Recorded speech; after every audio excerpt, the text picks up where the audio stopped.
অন্নপূর্ণা ভান্ডারের offline form প্রকাশ করা হয়েছে এবং আপনারা অনেকেই প্রশ্ন করেছেন যে অনলাইন ফর্ম কবে বেরোবে বা কবে থেকে অনলাইন অ্যাপ্লাই শুরু হবে। অফলাইন করলে ভালো হবে নাকি অনলাইন করলে ভালো হবে সবকিছু জানাবো। তাই পেজটি ফলো এবং সাবস্ক্রাইব করে সবাইকে শেয়ার করে দিন, যাতে বিষয়টি সবাই জানতে পারে। তো আপনাদের প্রথম প্রশ্ন হলো, অন্নপূর্ণা ভান্ডারের অনলাইন ফর্ম কবে দেবে বা কবে থেকে অনলাইন অ্যাপ্লাই শুরু হবে।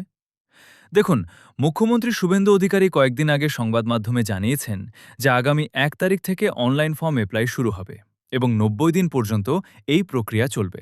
অর্থাৎ 90 দিন পর্যন্ত অনলাইন এবং অফলাইন আবেদন করা যাবে এবং যতক্ষণ অন্নপূর্ণা ভাণ্ডারের অ্যাপ্লাই সম্পূর্ণ হচ্ছে না ততক্ষণ লক্ষ্মীর ভাণ্ডার চালু থাকবে। এবং আপনাদের দ্বিতীয় প্রশ্ন হচ্ছে, অনলাইন না অফলাইন কোনটা আবেদন করলে ভালো হবে। দেখুন, আমার মতে অনলাইন আবেদন করাটাই ভালো হবে, কারণ অনলাইনে আপনি নিজেই নিজের ডিটেলস ভালোভাবে দেখে অ্যাপ্লাই করতে পারবেন। এতে কোনো ভুল হওয়ার সম্ভাবনা থাকছে না। আর অফলাইন যদি করেন, তাহলে সেই অঞ্চল অফিস বা বিডিও অফিসে আবার অনলাইনেই আবেদন হবে। অনেকগুলো ফর্ম একসাথে থাকবে এবং যারা অনলাইনে আবেদন করে দেবেন তাদের অনেকটা ভুলও হতে পারে। তাই আমার মতে আপনি নিজেই অনলাইন আবেদন করলে সবথেকে ভালো হবে। শেয়ার করে সবাইকে বিষয়টি জানার সুযোগ করে দিন। আর ফলো এবং সাবস্ক্রাইব করতে ভুলবেন না। ধন্যবাদ।